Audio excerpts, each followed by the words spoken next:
When cities fall asleep under the blanket of night, and the stars whisper to those who listen, souls begin to search for a warm story, one that drifts like light upon the pillows of dreams.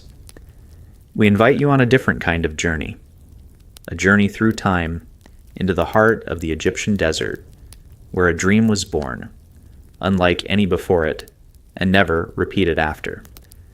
A dream carried by a pharaoh unlike any other, a man who saw the sun as the one true God and left behind the palaces and temples to build a city of light in a land no one had known before.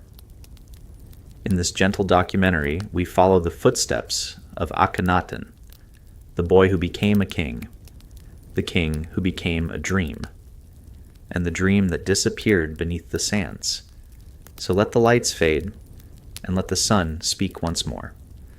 Over 3,000 years ago, in the age of the pharaohs, the city of Thebes stood as one of the greatest in ancient Egypt, a thriving place filled with temples, statues, and grand celebrations honoring the god Amun. It was in this city that a young prince was born, Amenhotep. His father, Amenhotep III, was one of the most powerful pharaohs of his time.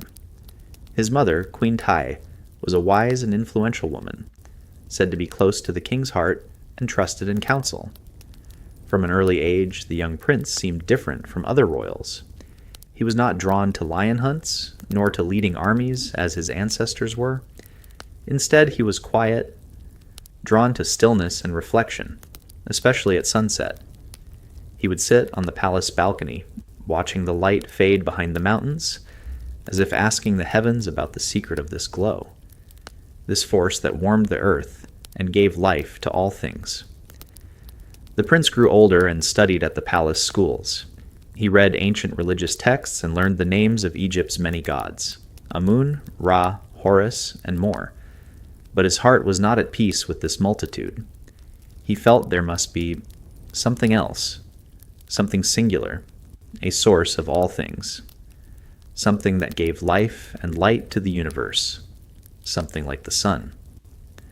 At night, the palace echoed with drums and celebrations, but the prince preferred silence. He would withdraw to sketch the sun's disk, its long rays reaching downward, as if searching for an answer no one else could see. Even Queen Taya noticed that her son carried ideas unlike those taught by priests. She did not oppose him, but she could not foresee where these thoughts would lead. One day, while still a prince, he stood before the great temple of Amun. The columns were towering, and the statues seemed to touch the sky. But even in that awe-inspiring place, he felt nothing. The God he searched for was not here. It was in the sky, beyond the clouds, in the light that greeted the earth every morning. That feeling was the beginning. He was not yet king. He told no one. But the dream had begun to take shape within him. A dream of one God, unseen and untouched, radiant but never carved in stone. And so, in the heart of Thebes, beneath the shadows of the ancient temples, the dream was born. It was not declared, but it was forming in silence, like a seed beneath the earth, waiting for its moment in the sun. In the next chapter, we will follow how this prince became a king, and how the features of the dream began to appear, step by step, in a world that feared change.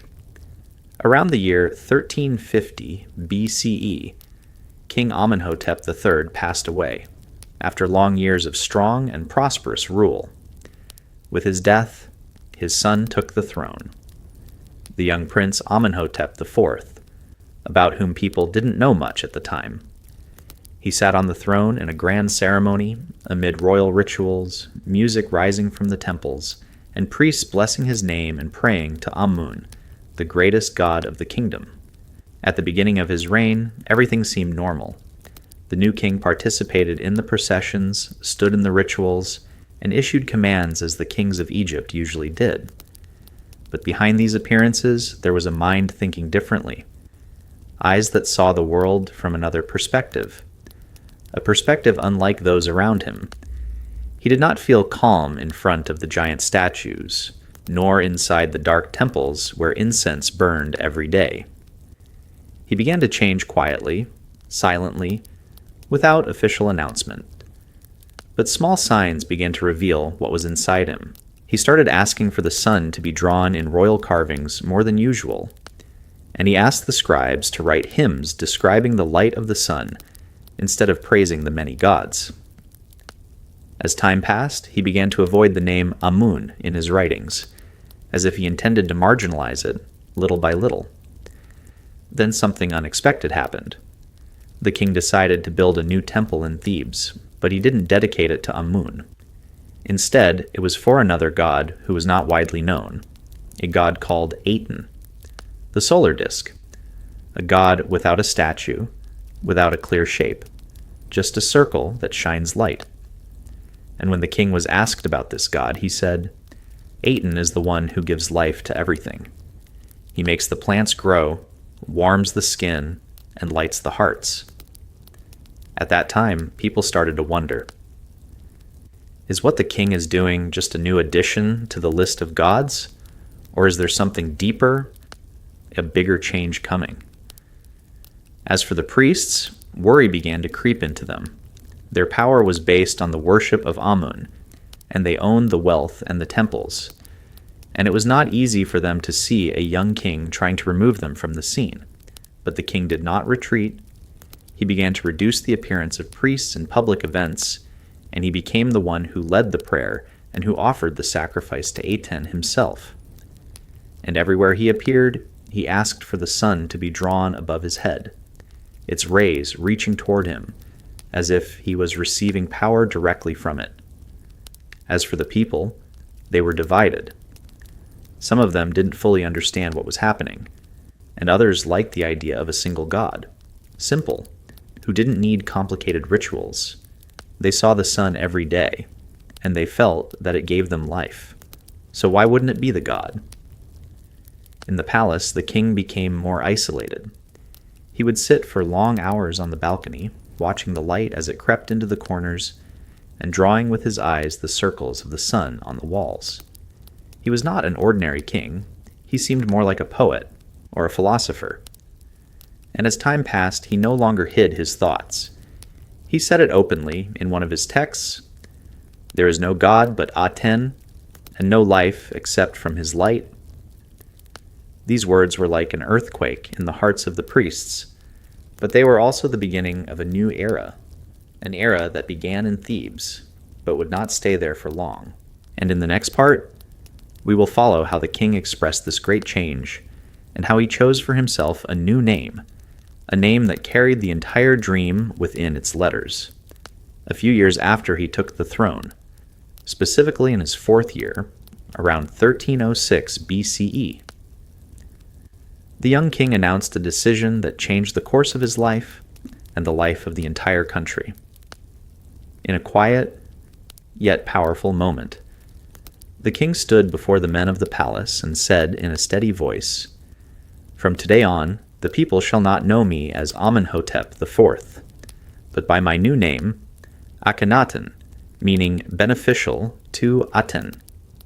This was not just a change of name. It was a clear declaration of the birth of a new way of thinking, a new belief, and a completely different life. Akhenaten no longer wished only to speak of Aten.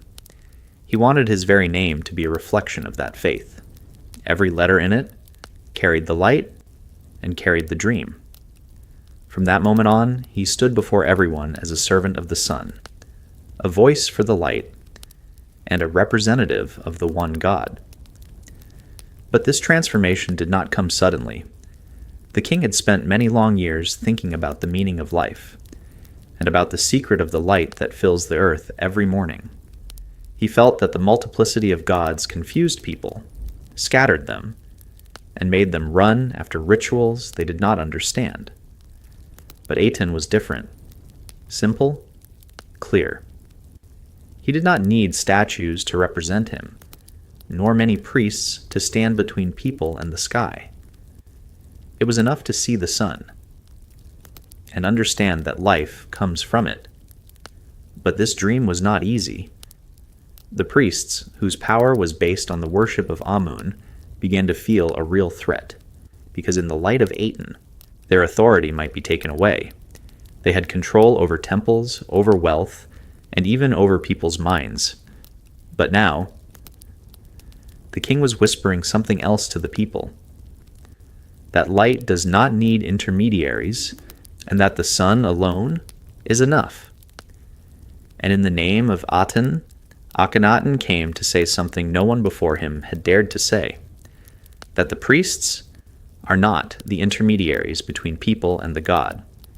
Suddenly the king became the one who prayed, the one who sang the hymns, and the one who offered the sacrifices. He did not assign these rituals to anyone else, but began writing the hymns himself. They were not complex words, but simple, pure songs that praised the sun. In one of them he said, "O living Aten, when you rise you fill the world with light, and all creatures awaken with you, rejoice, eat, and live." These words were recited every morning, spoken in direct sunlight, without shadows, without statues. And Akhenaten issued new orders, that the names of other gods should not be mentioned in the new temples, and that their images should not appear on the walls. Only the sun, only Aten, a disk that sends out long rays, ending in small hands, giving life to everything, to the earth, to the plants, to the animals, and to the king and his family. Not everyone was against these changes. Some people loved the simplicity. They liked the idea that the god was close, seen every day in the sky, needing no mysteries and no priests. But others were afraid. They did not know whether what the king was doing would bring light and peace, or the anger of the old gods. But Akhenaten did not stop.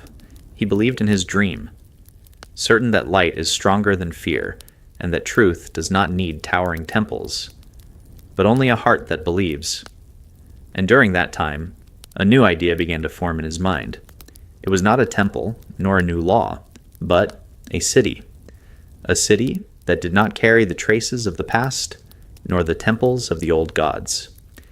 A city born from the light of the sun, and built from the dream. And in the next chapter, we will walk with him toward that city, a city founded only for the light, far from every shadow.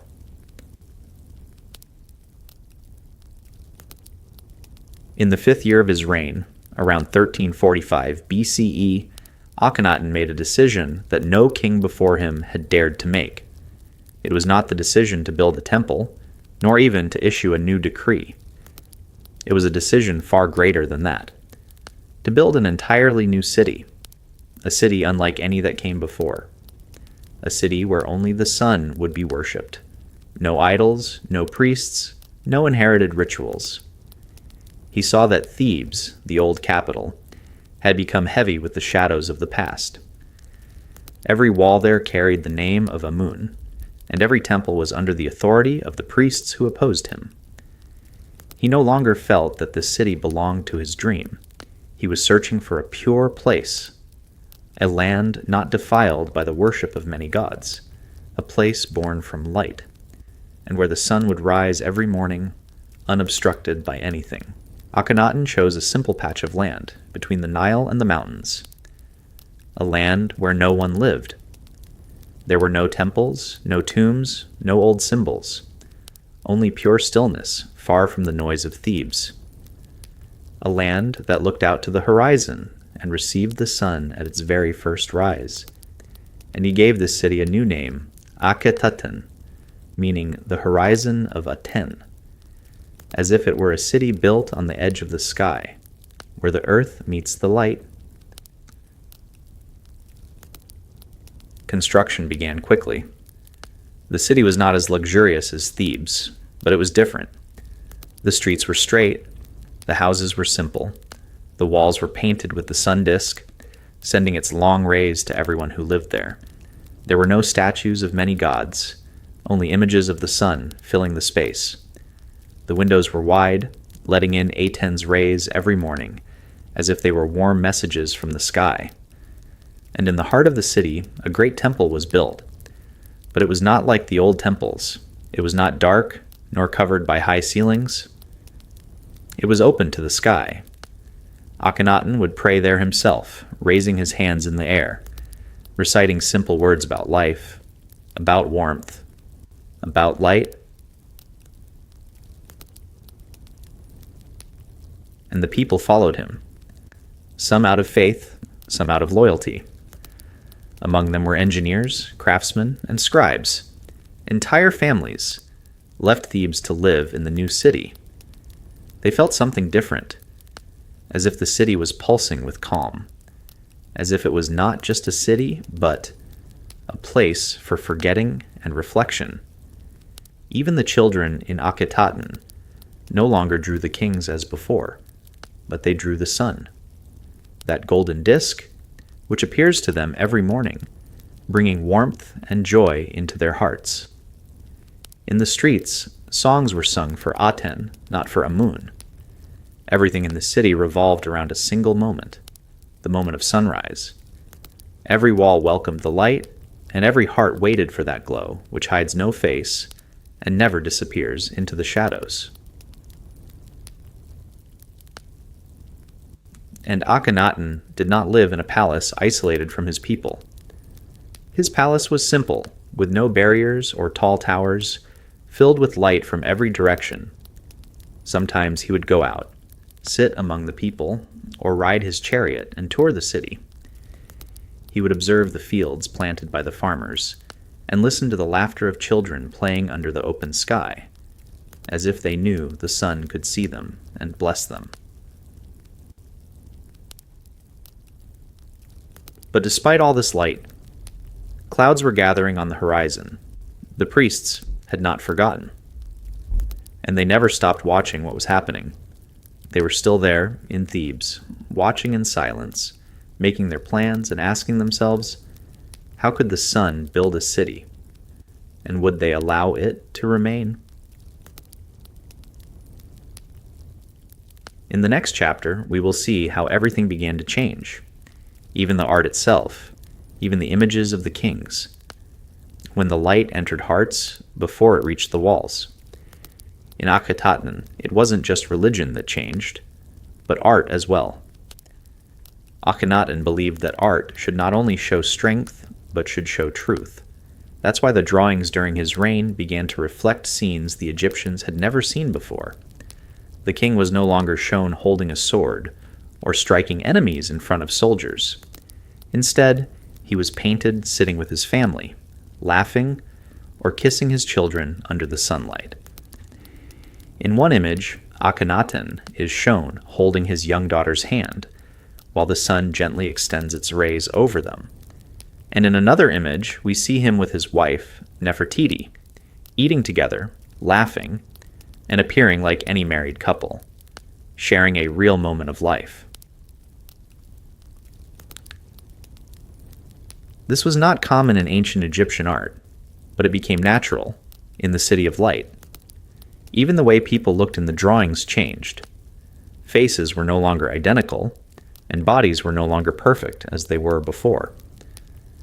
Artists began to show signs of age, of fatigue, and of smiles. Every person in the image looked alive, as if you had seen them before. During Akhenaten's reign, art was not just decoration for temples, but a mirror of daily life, with all its simplicity and honesty. But art in Akhetaten wasn't only about religion, it was also about everyday life.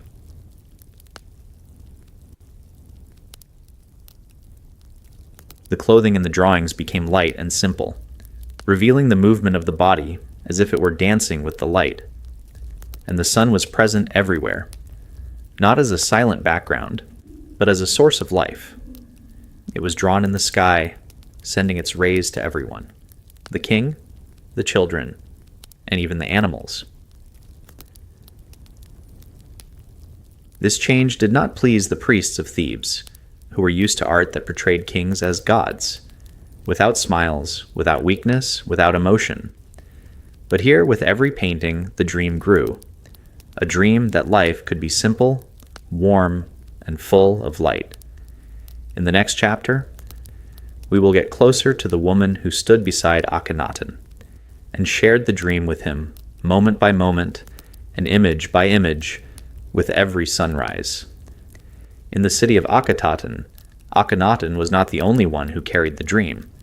Beside him was a strong woman, beautiful and silent, but her presence was clear in every detail.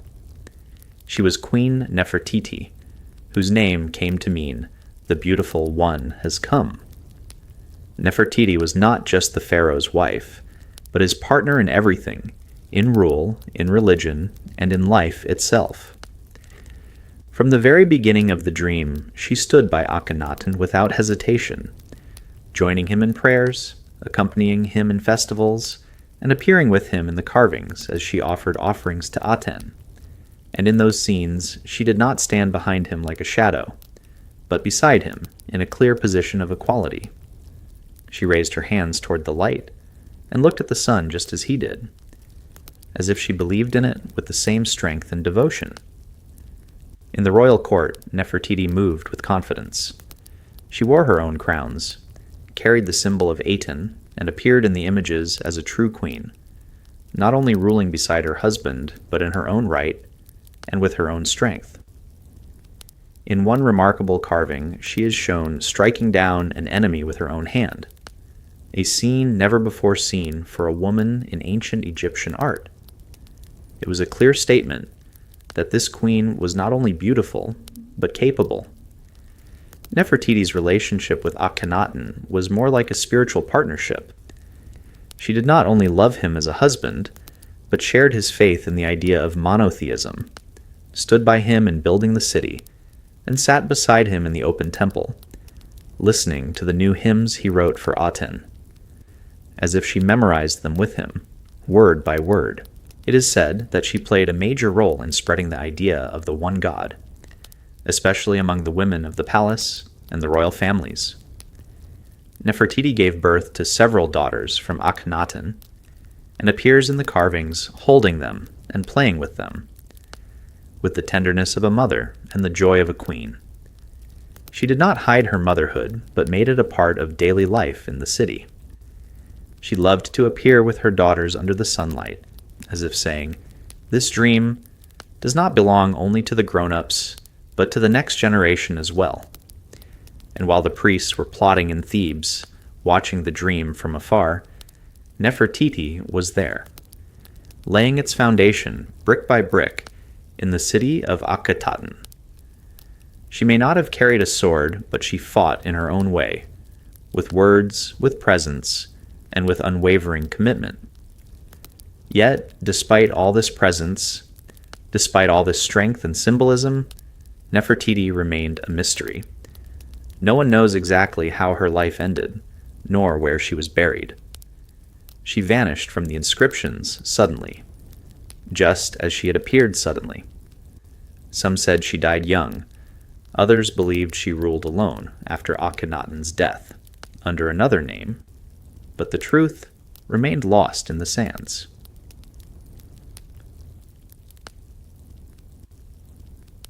In the next chapter, we'll continue the story after the city had settled. During those peaceful years, Akhetaten lived in calm, before the clouds began to gather once again. In the early years after the city was built, the dream still pulsed with life, and it seemed as if the dream had come true. Each morning the sun would rise, lighting the new homes, spreading its rays over the quiet streets, where people lived in peace. There was no sound of war, no shadow of angry priests, no statues of many gods. Everything revolved around Aten, the one God who sent his light to everyone, without distinction. Akhenaten would leave his simple palace, walk among the people, greet the farmers, and personally oversee the temple's construction. Sometimes he would sit with the scribes, who wrote down the new hymns, and the people felt he was not just a king, but a human, living among them, sharing in their joy, and contemplating the light just as they did. In that city, everything had a different order. There were no complex rituals, no loud celebrations, just life, in its simplest and truest form, turning with the orbit of the sun. And instead of complicated ceremonies, there were gentle prayers held at sunrise, soft hymns recited in the open temples, and songs for children, teaching them to love the light and connecting them to the sun from an early age. Even workdays began and ended with the sun, and when it set, the city would fall into complete stillness, like a heart breathing in rhythm with the light. Art continued to evolve in this calm atmosphere. New images emerged depicting daily life in its quiet details: a mother cooking, a child running, an elder resting in the shade of a palm tree. These images were hung in homes, painted on temple walls, as if the entire city had become an open book about life. A simple, honest life, full of light. Even when compared with the cities of ancient Egypt, like Thebes and Memphis, Akhetaten seemed to tell a different story, a story told in the language of the sun. But as time passed, some people began to feel uneasy about the absence of the gods they once worshipped. They asked, "Why do we no longer pray to Amun? Where have our old rituals gone?" Even some soldiers complained, saying they no longer knew whom to pray to before going into battle. As for the priests in Thebes, they did not forget what Akhenaten had done. They remained silent, watching from afar. They did not attack openly, but they began something far more dangerous than confrontation.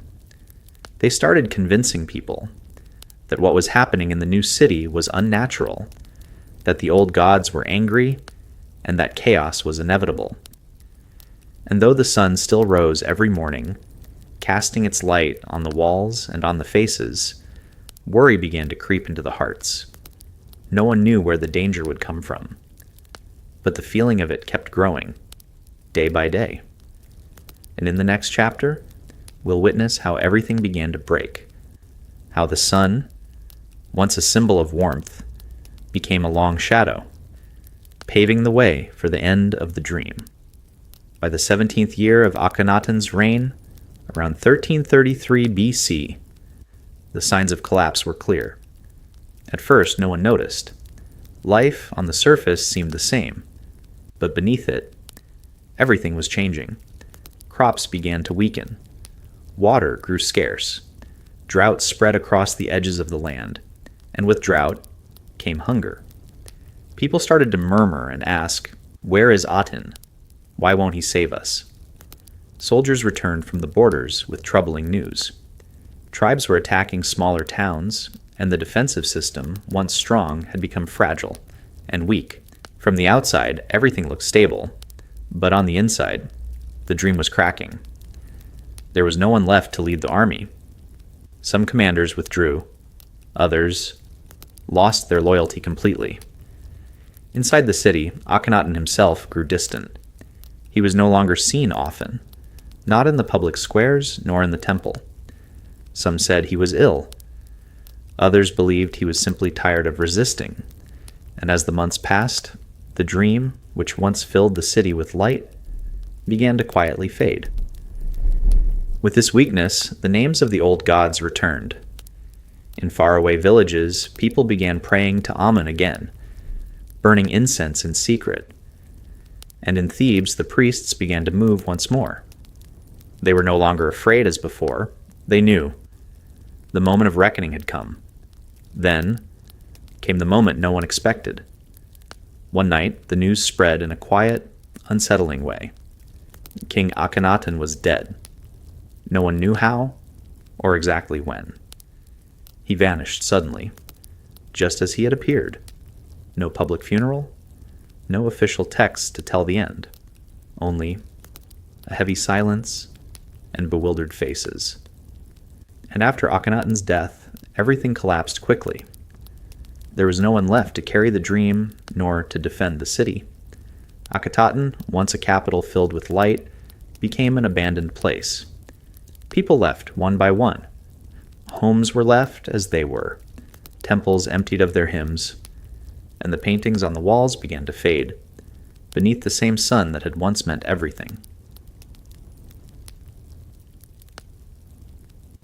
In the next chapter, we'll see how the enemies of the dream tried to erase it from history, how Akhenaten's memory became a riddle lost in the sands.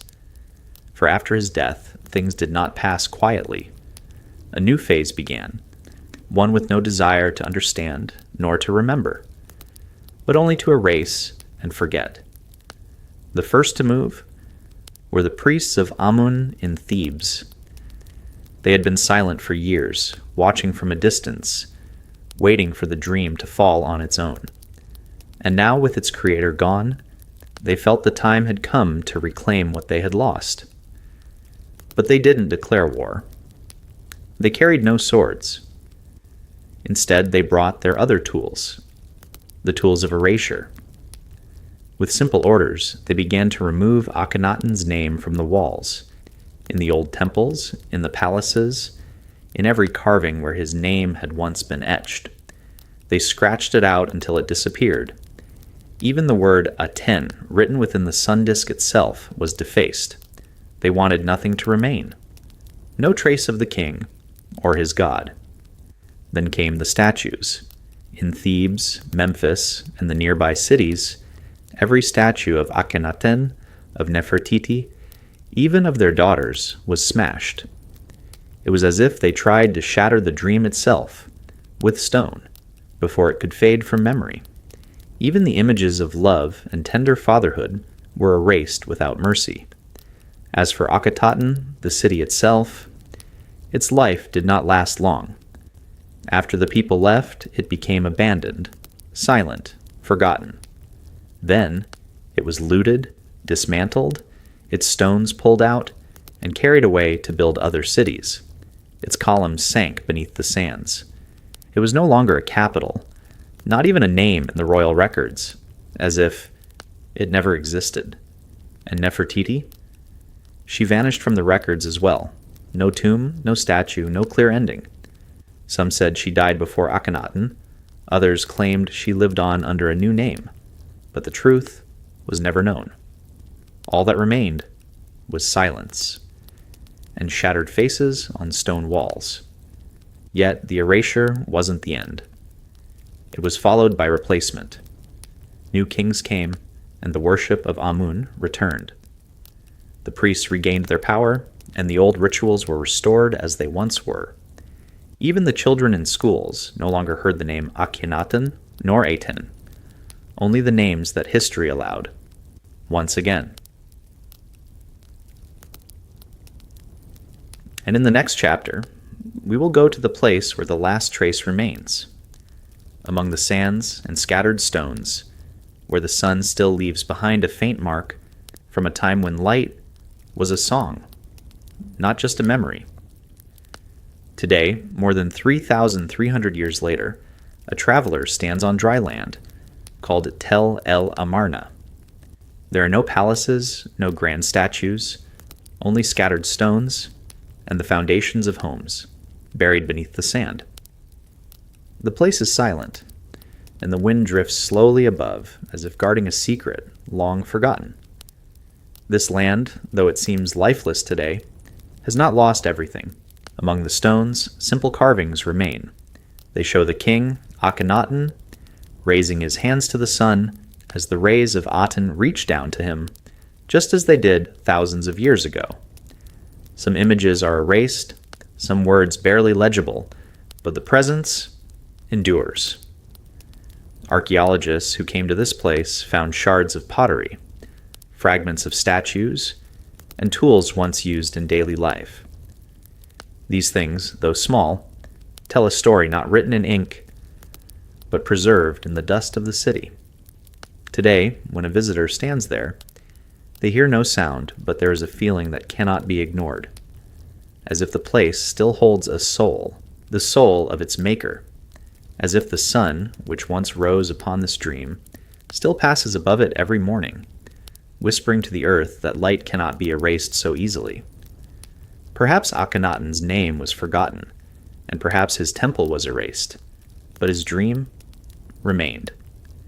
In the drawings, in the stones, and in the hearts that still search for a simpler, closer meaning of worship. A dream that did not end, it only slept, like seeds beneath the soil, waiting for a sun to awaken them once again.